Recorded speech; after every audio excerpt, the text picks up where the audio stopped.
할렐루야. 오늘도 주님과 동행하는 복된 하루 되시기를 주님의 이름으로 축복합니다. 오늘 기도의 마스터 9번째 시간, 즉각적으로 드리는 기도입니다. 어제 우리가 살펴봤던 내용은 시간을 정해 드리는 기도였죠. 시간을 정해서 하나님 앞에 규칙적으로 지속적으로 하나님 앞에 나아가 기도하는 것, 굉장히 중요하다라는 것, 그 필요성 함께 살펴봤습니다. 여러분 어떻게 시간을 정하셨나요? 단 5분이라도 시간을 정해서 규칙적으로 하나님을 만나는 그런 기도의 사람들 되시기를 바랍니다. 그렇게 우리가 규칙적이고 일관성 있게 시간을 정해서 기도를 하는 것, 그것이 참 중요하지만 오늘 다룰 내용은 무엇이냐면 우리가 일상에서 기도라는 것은 우리가 항상 기도하고 쉬지 말고 기도하고 우리가 잘 알고 있지만 어떤 특정한 상황 가운데에서 거의 반사적으로 하나님 앞에 그렇게 기도의 어떤 모습들을 주님 앞에 나아가는 것, 그런 영적인 습관을 갖는 것, 이 부분에 대한 필요성들을 오늘 이야기를 하고 있어요. 즉각적인 기도를 사용하는 법, 물론 규칙적인 기도와는 음영이나 색깔이 다르지만 여러 가지 특정한 우리 앞에 나타나는 상황들 속에서 그것이 예상치 못한 축복이라든지 위기를 만나는 어려운 그런 상황이라든지 재정적인 결단이나 아주 중요한 뭔가 선택을 하기 직전이라든지 여기 나오지만 이웃에게 복음을 전할 수 있는 용기를 구하는 기도라든지 우리 일상에서 어떤 특정한 상황 가운데 거의 반사작용처럼 우리가 기도를 하는 것 살펴봤지만 기도를 어떤 최후의 수단, 그냥 최후의 우리가 쓰는 비상용 낙하산과 같은 그런 기도를 그런 용도로 쓰는 것이 아니라 특정한 상황 가운데서 즉각적인 반사작용처럼 우리가 기도를 드린다면, 기도를 사용한다면 전쟁의 판도는 유리한 방향으로 흘러가기 시작한다. 여러분 이 책의 원제는 기도의 전략이에요. 전략. 우리가 살아가면서 영적 전쟁 속에서 이 기도를 어떻게 우리가 활용하는가, 또 기도의 능력을 어떻게 우리가 정말 신뢰하고 또 그 기도의 능력대로 우리가 살아가는가, 바로 그런 내용이죠. 자, 그렇다면 오늘 본문의 내용들, 즉각적인 기도가 필요한 그런 상황들을 몇 가지 살펴보겠습니다. 첫 번째는 무엇인가를 시작할 때이죠. 새로운 일을 시작할 때 항상 기도하는 시간을 가지라. 뭔가를 새롭게 출발하는 것. 하나님은 창조주 하나님이시죠. 온 세상 천지 만물을 창조하신 하나님. 세상 만물, 그 안에 있는 모든 피조물들이 살아갈 수 있는 개인의 어떤 삶, 가정의 어떤 생활들, 사회를 이루고 민족과 나라와 공동체와 이 모든 것의 그 출발, 그 근원이 바로 하나님이시죠. 모든 시작을 할 때 저는 하나 더 추가하고 싶은 게 뭐냐면 마침을 앞에 두고 뭔가를 끝낼 때도 하나님 앞에 기도하는 것. 시작과 마침이 되시는 하나님, 알파와 오메가가 되시는 하나님. 그래서 그 출발, 그 시작을 하나님보다 잘할 수 있는 존재는 없어요. 그리고 어떤 부분의 마무리, 그 마지막, 여러분 마지막 마무리를 그 피니시 라인을 끝까지 완주할 수 있다는 것, finish well, 그것도 얼마나 중요한지 우리는 잘 알고 있습니다. 그렇기 때문에 뭔가를 시작할 때, 그리고 어떤 부분에 매듭을 지을 때 하나님 앞에 기도하라, 간구하라. 여기도 설명이 되지만 한 해를 시작하거나 새로운 일을 시작할 때 우리에게는 송구영신 예배, 여러분 너무너무 중요하죠.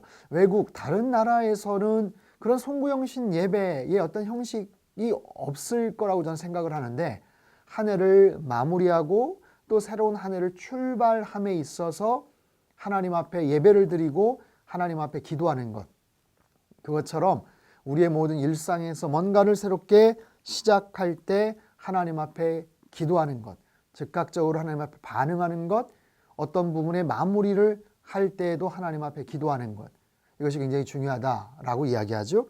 두 번째, 필요가 있을 때입니다. 우리가 섬기는 하나님은 우리의 필요를 채워주시는 하나님이다. 여러분, 이 부분에 대한 분명한 확신을 여러분 가지시죠? 하나님은 어떤 하나님? 우리의 필요를 채워주기를 원하시는 하나님. 그리고 우리의 필요를 가장 정확하게 아시고 공급하시고 채워주실 수 있는 능력이 있으신 그런 하나님. 그 필요가 영적인 필요이든 우리의 삶의 어떤 재정적인 필요이든 어떤 종류의 필요이든 간에 하나님께서는 그 필요를 채워주시는 여호와 이레의 하나님이시다라는 거예요. 기도의 마스터를 통해서 여러분 하나님을 더 많이 알아가시길 바랍니다. 특별히 우리의 모든 일상을 지켜보시고 감찰하시고 그 모든 필요를 채워주실 수 있는 하나님이심을 분명히 확신하십시오. 빌립보서 4장 19절에 나의 하나님이 그리스도 예수 안에서 영광 가운데 그 풍성한 대로 너희 모든 쓸 것을 채우시리라. 아멘.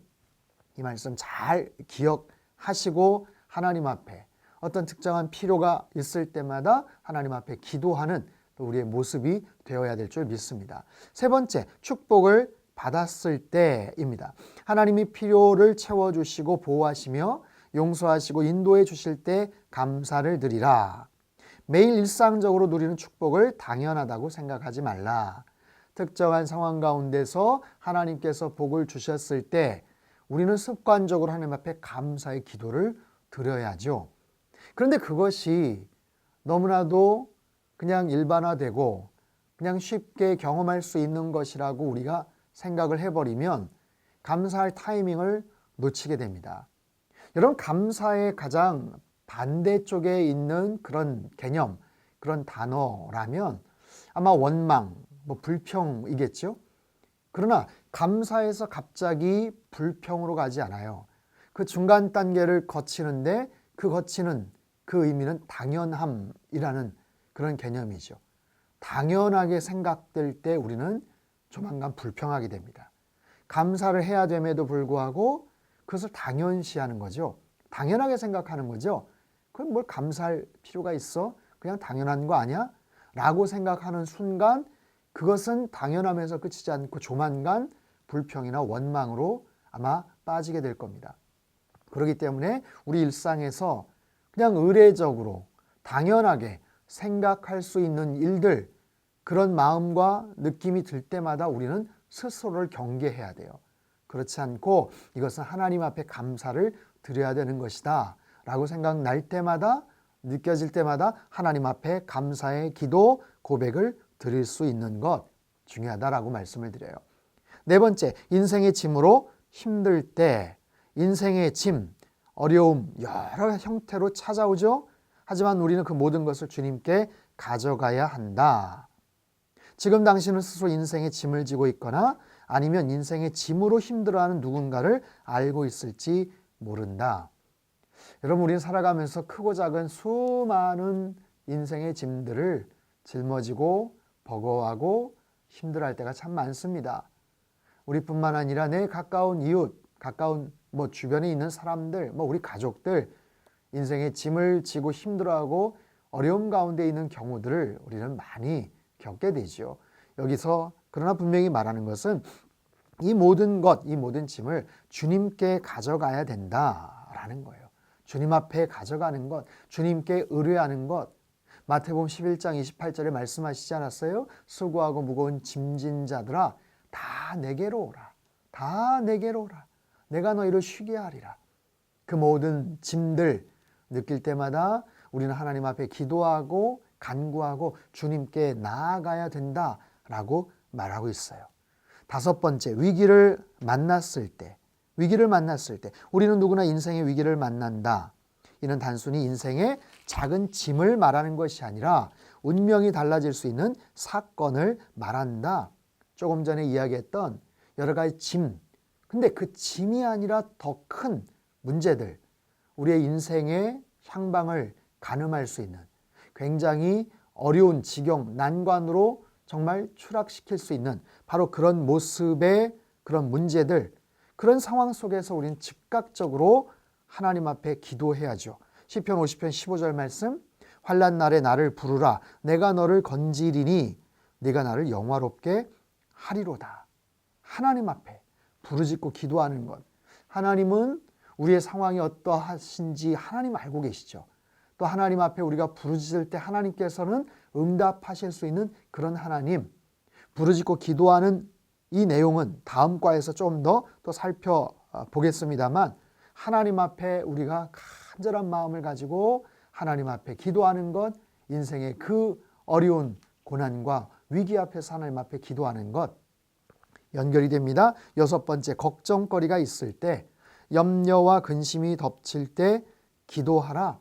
이 내용들, 인생의 짐 아니면 위기 상황, 여러 가지 걱정과 염려, 이 상황 속에서 하나님 앞에 기도하는 것, 본문에 아주 중요한 성경 구절들이 많이 나옵니다. 빌립보서 4장 6절 7절, 베드로전서 5장 7절 말씀, 이 모든 성경 구절들 여러분 찾아보시고 기억하시면 좋겠어요. 어찌됐든 하나님께서는 당신을 사랑하시는 자녀들이, 그 백성들이 두려워하고 이리저리 허둥대고 어쩔 줄 몰라서 쩔쩔매는 그런 모습을 보고 싶어 하지 않으시죠? 안타까워하시죠? 긍휼히 여기시죠? 그럴 때마다 우리가 하나님 앞에 나아가서 기도하는 것, 그 모든 기도를 통해서 하나님께서는 우리의 짐을 들어주시고 우리를 난관과 위기에서 정말 승리케 하시고 건져주시는 그런 하나님이신 줄로 믿습니다.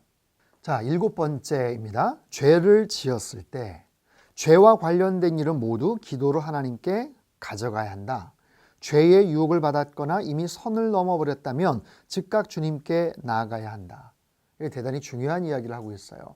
죄와 관련된 모든 일들에 대해서는 낱낱이 하나님 앞에 가져가야 된다. 왜요? 하나님은 그 죄를 없애실 수 있는 그런 하나님.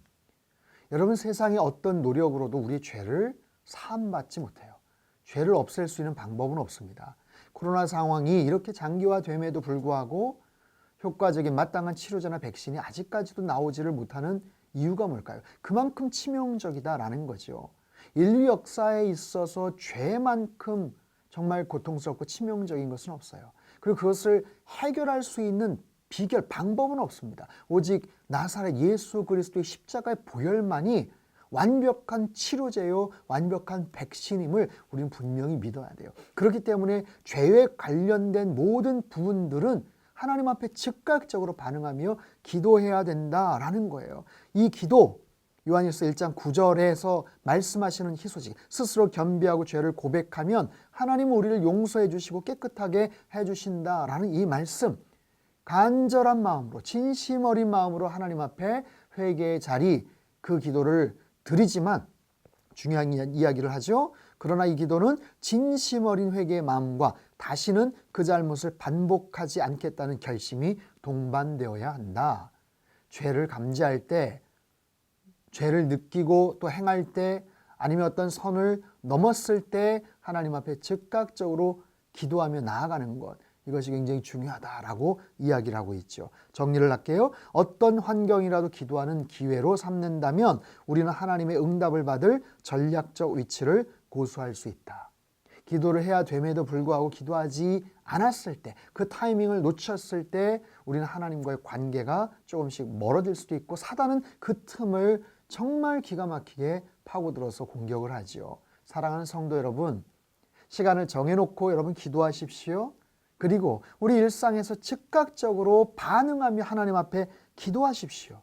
기억하라, 우리는 무슨 일이든 모든 일에 기도할 수 있다는 사실을, 그러므로 언제라도 항상 일이 생길 때마다 기도하라. 최대한 아버지께 그 일을 아뢰라. 그분은 늘 듣고 계시고 응답하시는 그런 하나님이시다. 기도가 비상용 낙하산으로만 사용되지 않게 되기를 바랍니다. 모든 일상에서 즉각적으로 하나님 앞에 반사작용처럼 그렇게 나아가는 그런 기도자들이 될 때, 그것은 거룩한 습관이 되고 영적인 훈련을 통해서 우리를 기도의 마스터로 만들어주는 놀라운 은혜가 있게 될 줄 믿습니다. 기도하겠습니다. 하늘에 계신 아버지, 인생에서 어떤 상황을 만나든지 가장 먼저 기도로 반응하기를 원합니다. 걱정하고 원망하는 대신 스스로에게 공을 돌리고 자축하는 대신 다른 누구나 다른 곳으로 향하기 전에 당신께 나아가도록 가르쳐 주소서. 당신께서 제 기도에 귀 기울여 주시고 구하기도 전에 이미 도와주시기 위해 기다리고 계시니 얼마나 위로가 되는지 모릅니다. 더 부지런히 주 앞에 나아가겠습니다. 예수님의 이름으로 기도합니다. 아멘.